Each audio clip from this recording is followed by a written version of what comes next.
పరమ తండ్రి అయిన దేవా, యేసుక్రీస్తు ప్రభువా, మా ప్రియరక్షక, ఈ వాక్యము ధ్యానిస్తూ ఉండగా ఆత్మ నేత్రములు తెరవండి. విని గ్రహించి అనుసరించి జీవించులాగున ఈ ఉదయకాలం మీరే మా అందరితో మాట్లాడమని యేసు నామమున ప్రార్థించి ఈ వాక్యోపదేశం ప్రారంభిస్తున్నాము తండ్రి. ఆమేన్. ఆదికాండము 37వ అధ్యాయము 5 నుండి 11 వచనాల వాక్య భాగములో మనము గమనిస్తే, ఇక్కడ యోసేపు ఆయన కనిన కలల గురించి రాయడం జరిగింది. యోసేపు ఒక 2 కలలు కన్నాడు కదండి. యోసేపు కనిన కలలలో ఒక కలేమో ఆయన తన యొక్క పనను కట్టి ఉంచగా అది లేచి నిలబడింది. ధాన్యం పండిన తర్వాత వరి పనులను ఏం చేస్తాం, గోధుమ పనులను ఏం చేస్తాం, కోస్తాం. అన్నీ కోసి కుప్పలు కుప్పలు కుప్పలు కుప్పలు పెడతారు. అయితే యోసేపు ఆయన కోసిన పన ఇట్లా లేచి నిలబడదట. కొందరేమో ఇట్లా పడుకోబెడతారు, కొందరేమో ఇట్లా నిలబెడతారు పనుల్ని కదా. నిలబడితే చుట్టూ మిగతా పనులన్నీ కూడా ఏం చేసినాయట, పడుకున్నట్టుగా, సాగిల పడినట్టుగా, సాష్టాంగం చేసినట్టుగా ఆయనకు కళ వచ్చింది. 7వ వచనంలో ఆ కళ గురించి చెప్తూ ఉంటుంది.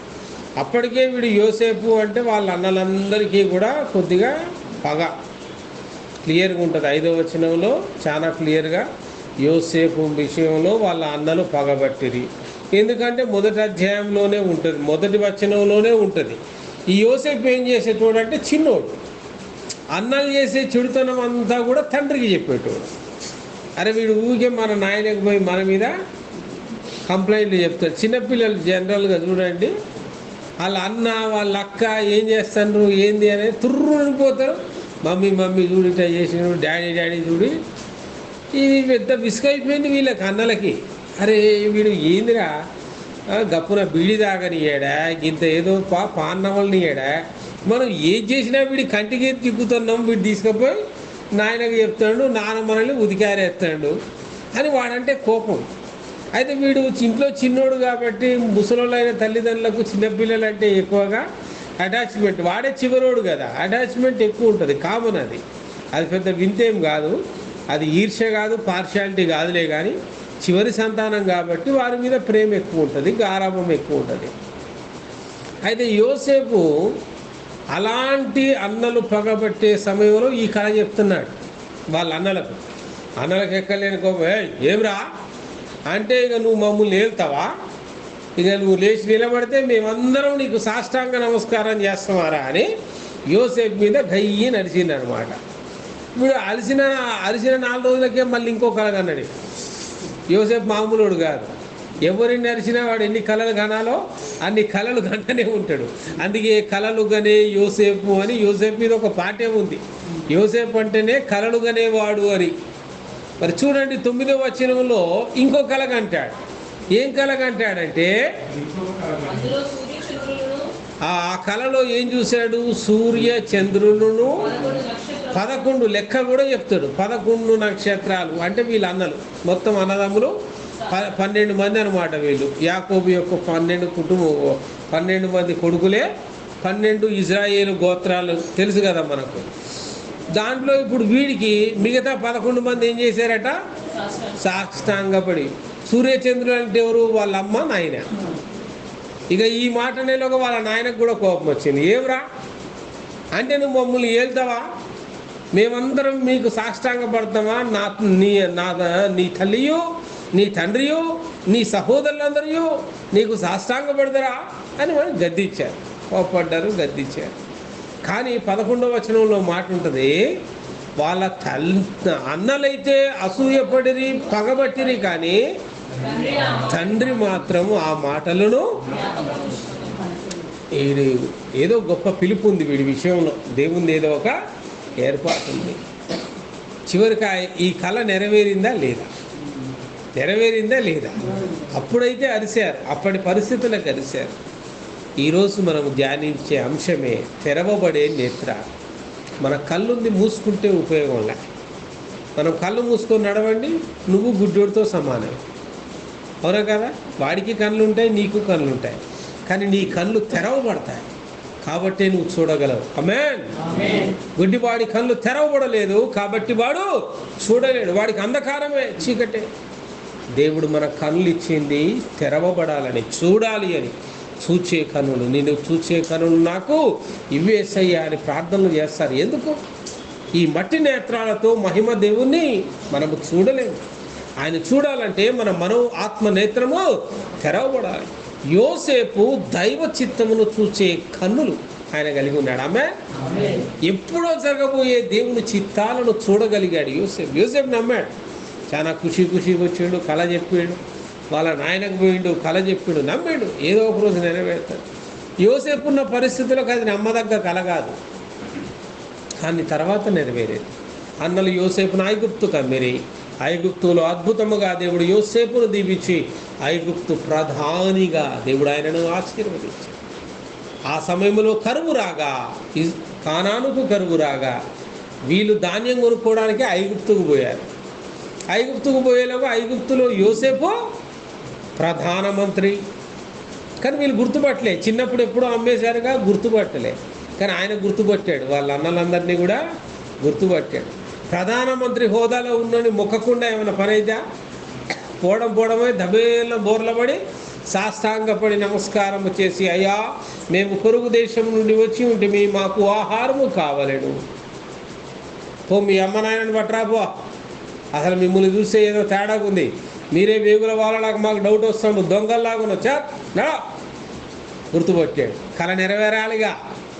ఇప్పుడు అమ్మ నాయన కొడుకు బిడ్డలు మొత్తం వచ్చింది. ఇక అందరు వచ్చి బోర్ల మొక్కల మండి సాష్టాంగ నమస్కారము చేసి 44వ అధ్యాయము 14వ వచనాన్ని చూడండి.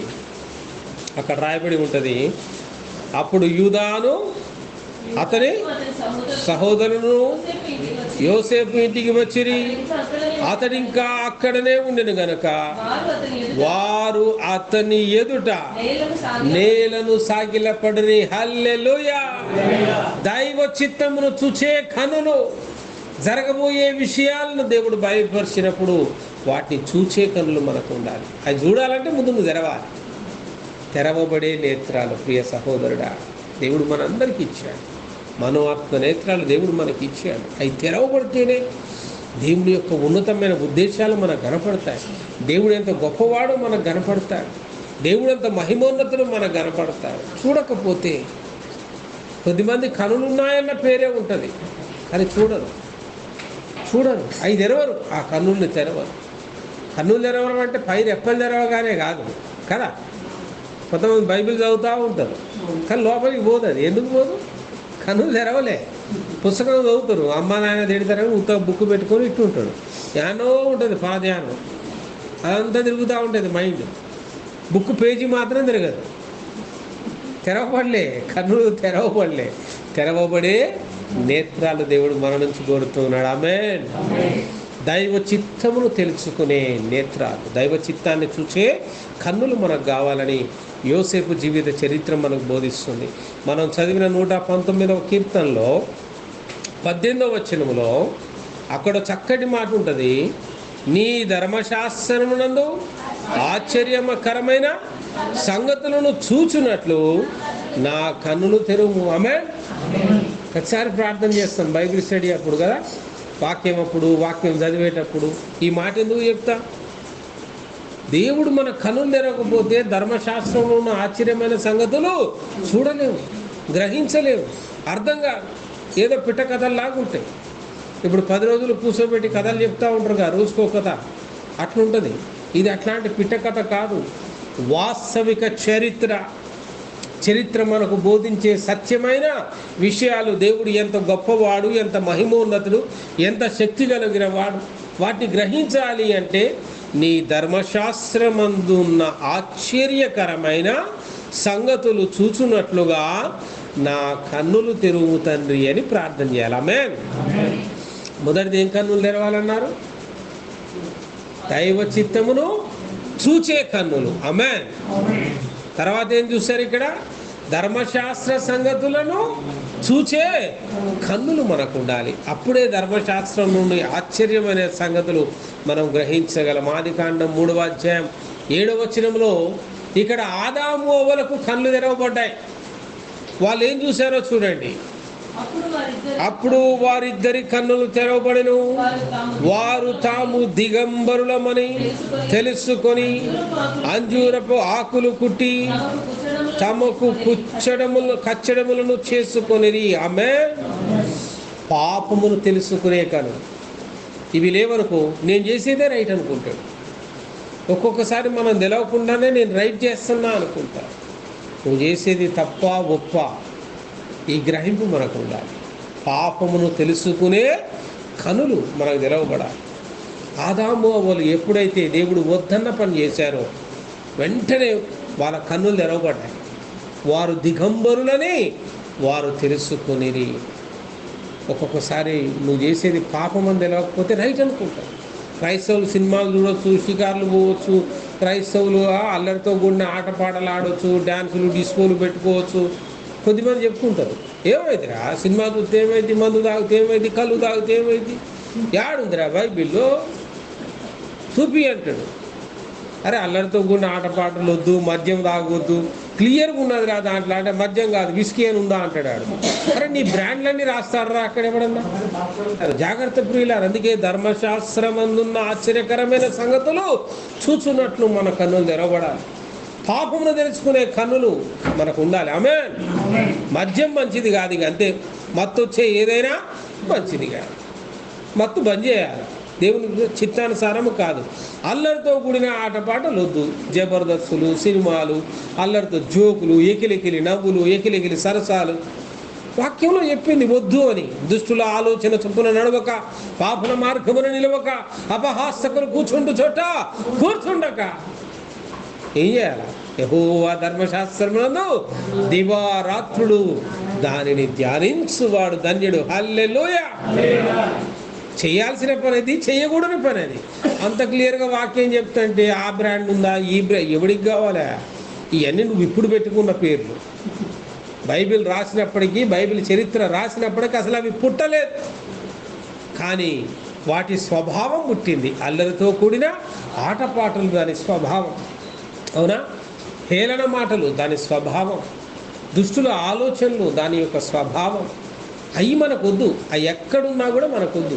ఇప్పుడు బంధువులందరూ కలుసుకుంటారు, చుట్టాలు వస్తారు. చుట్టాలు కలుసుకున్నప్పుడు కూడా ఎకిలెకిలి మాటలు మాట్లాడతారు చుట్టాలు. ఇంకోటి ఆడ లేని బంధువుల గురించి ముచ్చడి చెప్పుకొని వాళ్ళ గురించి జోకులు వేసుకుంటారు. అది కూడా ప్రమాదమే. దేవుడు వద్దన్నాడు అలాంటివి, తప్పు కదా, అవునా కదా? వీడు నీ దగ్గర వచ్చి ఇన్ని మాట్లాడినాడు, రేపు వాళ్ళ ఇంటికి పోయి నీ గురించి మాట్లాడరా, నీ గురించి ఎగతాళి చేయడా? అలాంటి వాళ్ళతో అసలు సహవాసం ఎందుకు? అట్టివాడిని అసలు ఇంటికే రానియబాకు, అట్టివాడితో బంధుత్వమే చేయబాకు. ఎందుకంటే ఎకిలి స్నేహాలు, ఎకిలి బంధుత్వాలు, ఒకడినొకడు అవమానపరిచే బంధుత్వాలు అవసరమా? బంధుత్వం అంటే ఎట్లుండాలి? బంధం గట్టిపడాలి, కానీ ఉన్న బంధాలు నాశనమయ్యేటట్టు ఉండే బంధుత్వాలు మనకు అవసరమా? కాబట్టి చూడండి ప్రియులారా, పాపమును తెలిపే కన్నులు ఆదాము అవ్వలు కలిగి ఉన్నారు. కాబట్టి వారు చేసింది పాపమని గ్రహించారు, పశ్చాత్తాపడ్డారు. అలాగే ఆదికాండం 18వ అధ్యాయం 2వ వచనంలో చూస్తే, అతడు కనులెత్తి చూసినప్పుడు ముగ్గురు మనుషులు అతడి ఎదుట నిలవబడి ఉండిరి. ఆయన కనులెత్తి చూడగా, అబ్రహాము కనులెత్తి చూడగా ఒక ముగ్గురిని చూశారు. దేవుని చూచే కనులు. సొదొమ గుమరాలను నాశనం చేయడానికంటే ముందు అబ్రహాము ఇల్లు దాటి మరి ముగ్గురు దేవదూతలు పోతూ ఉన్నారు, దేవుని యొక్క దూతలు, సొదొమ గుమరాలను నాశనం చేయడానికి. దూరం నుంచే వాళ్ళని చూశాడు, గుర్తుపట్టాడు. దేవుని చూచే కనులు మనకు ఉండాలి. మన కన్నులు తెరవబడితే అర్థమవుతుంది, అవునా కదా? వచ్చేవాళ్ళు ఎవరు, ఏంటిది అనేది మనకు అర్థమవుతుంది. వచ్చిన సేవకుడు ఎలాంటి వాడు, మాట్లాడేవాడు ఎలాంటి వాడు, వాడి జీవితం ఏంటి అర్థమైతే లేదా? ఎవడేం చెప్తే తింటామండి, వినం కదా. మనకంటూ దేవుడు కొంత జ్ఞానాన్ని ఇచ్చాడు కదా, ఈ జ్ఞానంతో ఆలోచన చేయాలి కదా, ఆ బుద్ధి అనేది మనకు ఉండాలి కదా. వాక్యంలో అట్లుందా లేదా? శనివారం అనగానే గోల చేస్తేనే ఉంటారు, ఇక శనివారం తగులుకొని ఆదివారం గుడి తాళం వేసి బుర్ర వాడాలి కదా. శనివారం ఇజ్రాయేలుకు విశ్రాంతి దినం, క్రైస్తవులకు కాదు కదా, క్రైస్తవులకు పునరుత్థాన దినం. పునరుత్థాన దినమే శ్రేష్టమైనది. విశ్రాంతి దినము కంటే పునరుత్థాన దినము శ్రేష్టమైనది కాదా? ఆమేన్. అది ప్రపంచమంతా ఆదివారం గుడికి పోరా అని సెలవిస్తే వీడు ఆదివారం గుడి తాళం వేసి శనివారం చేస్తా అంటే భజన, ఇక వాడిని ఏమనాలా? అందుకే దేవుని చూచే కనులు నీకు ఉండాలి, నీ కనులు తెరవబడాలి. ఆమేన్. ఎవరైతే చెప్తుంది నమ్మడం కాదు. మన చుట్టూ ఎన్నో అబద్ధ బోధలు ఉన్నాయి, మన చుట్టూ ఎన్నో అన్యాయకరమైన బోధలు ఉన్నాయి, కొన్ని స్వార్థపూరిత బోధలు ఉన్నాయి. స్వలాభం కోసం మాట్లాడుకుంటారు, స్వలాభం కోసం. కొన్ని బోధలు విన్నా, కొన్ని ప్రసంగాలు ఎంత వింత అనిపించిందంటే, నువ్వు 1000 రూపాయలు ఇస్తే దేవుడు నీకు 10,000 ఇచ్చి దీవిస్తాడు. ఇదెక్కడ లేకరా నాన్న? దేవుడు ఎప్పుడు బిజినెస్ చేయడం మొదలుపెట్టాడు? ఇదేమన్నా చిట్టీలా 1000 ఇస్తే 10,000 రావడానికి? అలా ఉందండి ఎక్కడైనా? వాక్యం ఉందా? అంటే ఎంత దొంగ మాటలు మాట్లాడుతున్నారంటే, దేవుడు దీవిస్తాడు, దేవునికి ఇవ్వడం ద్వారా దేవుడు దీవిస్తాడు, అది వాక్యం. అంతేగాని 1000 రూపాయలు ఇస్తే 10,000 దీవిస్తాడు, 10,000 ఇస్తే 1,00,000 దీవిస్తాడు, ఎక్కడి బోధండి? ఎవడు ఇష్టానుసారమైన వాడు బోధ. అందుకే దేవుని చూచే కనులు కావాలి. ప్రతి బోధ నేను అదే చెప్తా, యూట్యూబ్లో వచ్చే అన్నీ వినకండి అంట. వాటి ద్వారా నాశనమే కానీ ఉపయోగమే లేదు. యూట్యూబ్ మీకు నిజమైన సమాచారం ఇస్తుంది అనుకున్నారా? అయింది యూట్యూబ్లో 90% ఫేక్ న్యూస్ ఉంటుంది, ఓన్లీ ఫేక్ న్యూస్. 10% మాత్రం సమాచారం ఉంది, ఒప్పుకుంటా. కానీ దాన్ని వెతకాలి, వెతికి వెతికి వెతికి వెతికి బయట తీయాలి. అంత నిజమైన సమాచారాన్ని వెతికే ఓపిక ఉంటేనే యూట్యూబ్ చూడు. యూట్యూబ్లో సమాచారాన్ని వెతుకు. నాకంత వెతికే ఓపిక లేదు, ఫస్ట్ వచ్చిన టాప్ 3 టాప్ 4 చూస్తా అంటే దాన్ని దొంగ మాటలే నీకు వచ్చాయి. వరద పొంగేను అన్నదానికి ఏమంటాడంటే, వాడు వరద పొంగేను కాదు, ఊరే కొట్టకపోయినా రాస్తున్నాడు. మన దానికి ఫోటోలు కూడా పెడతాడు. మనం ఆ ఫోటోలు చూడగానే, థంబ్నెయిల్ చూడగానే, అరే ఏమ్రా ఇట్లయింది గమాలు నొక్కుతాం. వాడికి వ్యూస్ పెరగాలి, ఏదో కామెంట్ చేస్తాడు, కామెంట్లు పెరగాలి, వాడికి పైసలు కావాలి. అంతా బిజినెస్. దేవుని వాక్యాలు కూడా బిజినెస్లా తయారయ్యాయి, దేవుని సేవ కూడా బిజినెస్లా తయారైంది. మన చుట్టూ ఉన్న వాళ్ళలో నీతిగా ఎవరున్నారు, యథార్థంగా ఉన్నారు గ్రహించాల ప్రియులారా. మన కన్నులు తెరవబడకపోతే, మన కన్నులు మూయబడి ఉంటే చాలా ప్రమాదంలో పడతాం. భయంకరమైన దొంగ ఊబిలో మనము చిక్కుకుంటాం. ఒక వ్యక్తి దొంగ ఊబిలో పడకుండా కాపాడుకోవాలి అంటే వాడు కళ్ళు తెరిచి నడవాలి. ఈ లోకయాత్రలో మన కనులు తెరవబడాలి, తెరవబడే నేత్రాలు మనకు ఉండాలి. అబ్రహాం అయితే దేవుని చూచే కనులు కలిగి ఉన్నాడు. యెషయా భక్తుడు కూడా 6వ అధ్యాయం 1వ వచనంలో దేవుని యొక్క గంభీరమైన స్వరూపాన్ని, సింహాసనాసీనుడైన ఆ దేవుని తన కన్నులు తెరిచి చూస్తున్నట్టుగా రాయబడి ఉన్నది. చూడండి, రాజైన ఉజ్జియా మృతి పొందిన సంవత్సరమందు అత్యున్నతమైన సింహాసనమందు ప్రభువు ఆసీనుడై ఉండగా, హల్లెలూయా, యెషయా తన కన్నులు తెరిచి ఆకాశమందున్న దేవుని, అత్యున్నతమైన సింహాసనములో ఆసీనుడై ఉన్న దేవుని చూశాడు. పాడతారుగా పాటలు, అత్యున్నత సింహాసనముపై ఆసీనుడవైన ప్రభువా అని. ఎట్లా చూశాడు?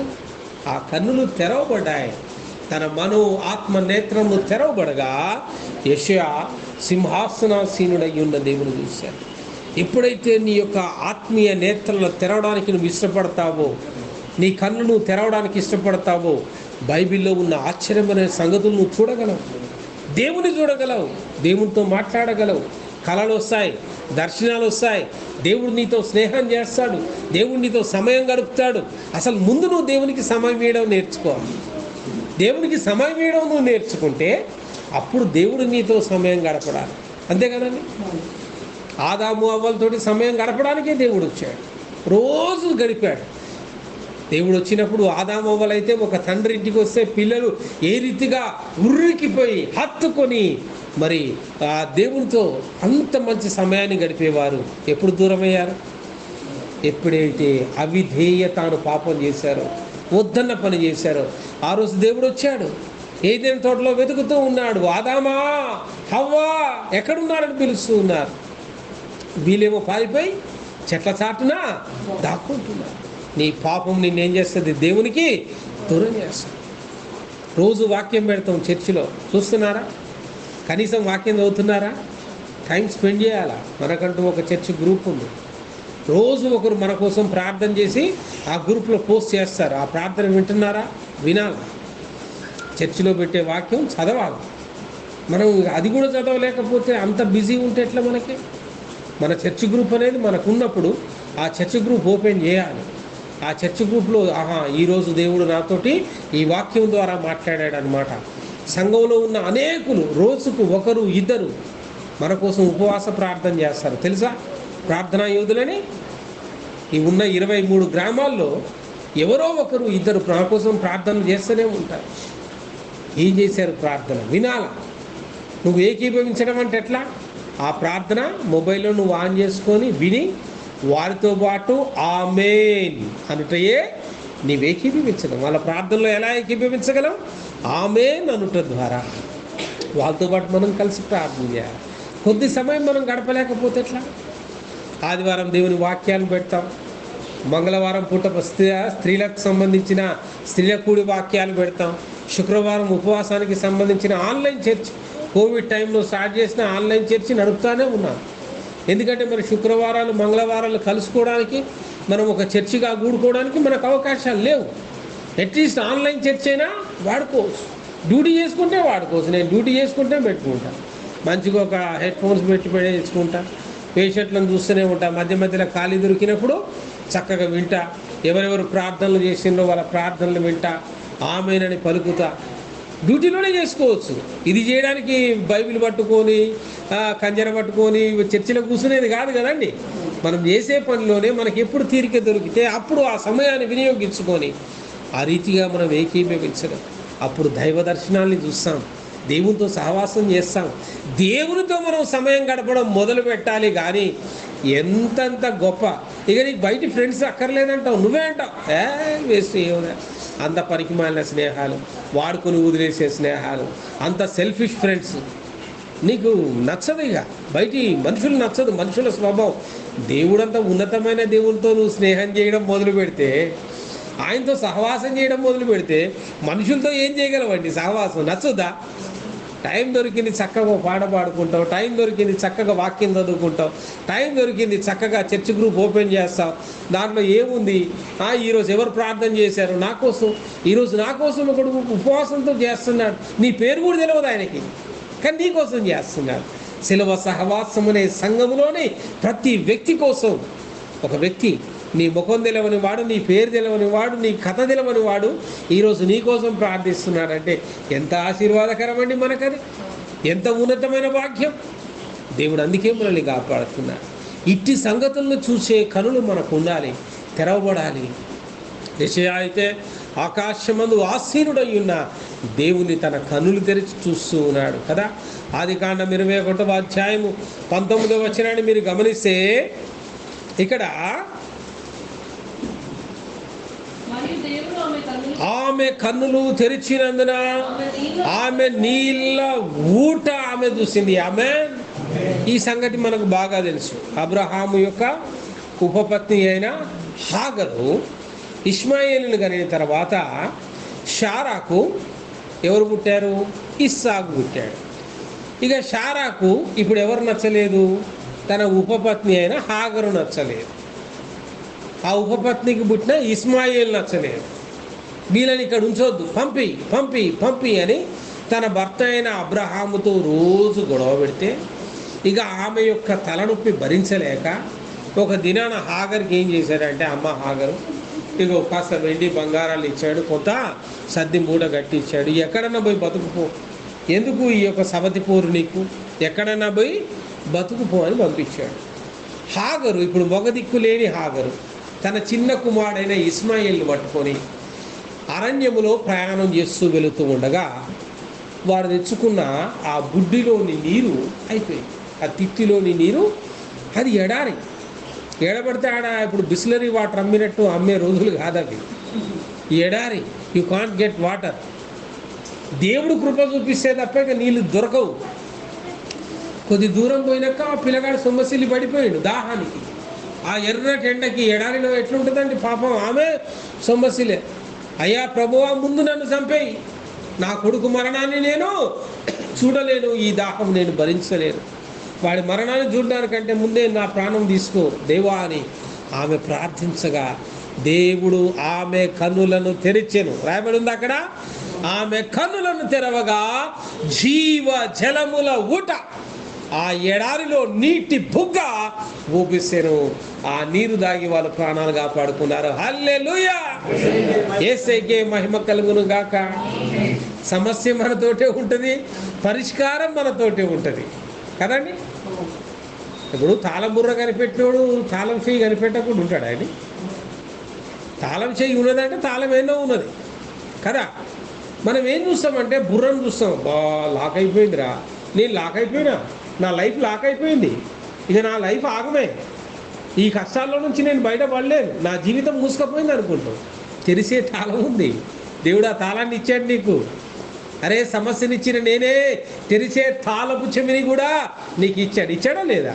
దేవుడు తాళం చేయి మనకి ఇచ్చాడా లేదా? అది మనకానే ఉంటుంది, వెతుక్కునే ఓపిక ఉండదు. ఇన్ని తాళాల్లో ఏ తాళమో ఏమో, ఎవడెతకాలంటే మరి ఎవడు తీయాలా నీకు వచ్చి? అది కూడా దేవుడే దిగొచ్చి తీయ. ఇంత బద్ధకం నీకుంటే ఎట్ట బాగుపడతావు జీవితంలో?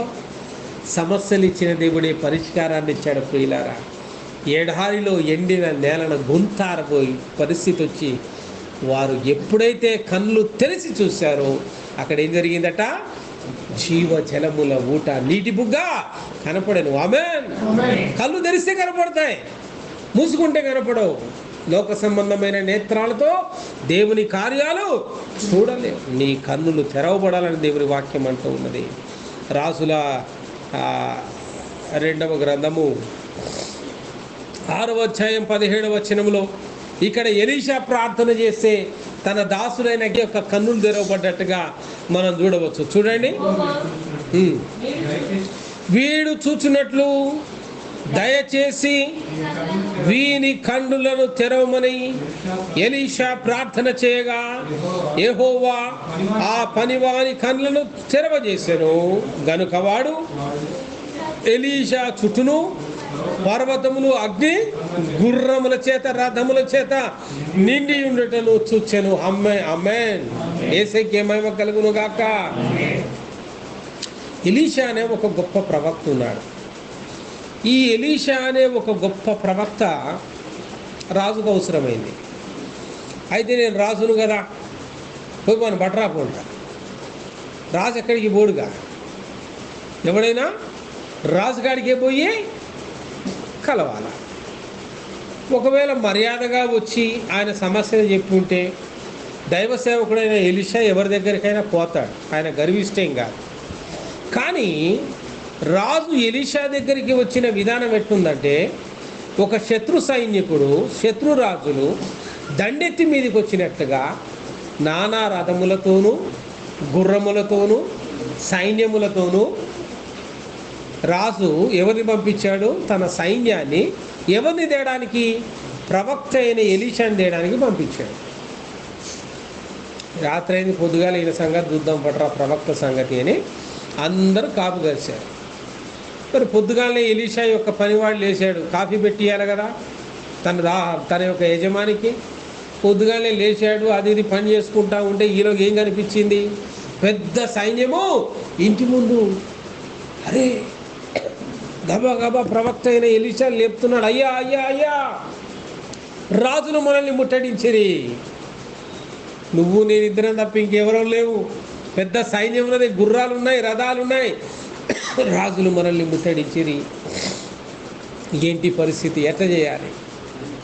ఎలీషా ఏమంటున్నాడంటే, అరే వాళ్ళ సైన్యాన్ని ఏం చూస్తున్నారా, దేవుడు మన చుట్టూ ఉంచిన సైన్యాన్ని వీడు చూచున్నట్లుగా వాడి కన్నులు తెరువు. ప్రార్థన చేయగానే పనివాడి కన్నులు మనోఆత్మ నేత్రాలు తెరవబడ్డాయి. చుట్టూ చూసేలోకి ఏమున్నదట చెప్పండి, ఏమున్నదట? చదివారు కదా, ఏమున్నదట చుట్టూ చూసేలోగా? ఆమేన్.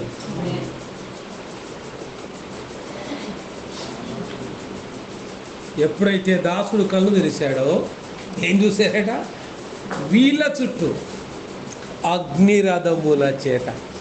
దేవుని సైన్యం ముందు, మహా గొప్ప సైన్యం ముందు లోక సైన్యం ఏపాడిదండి?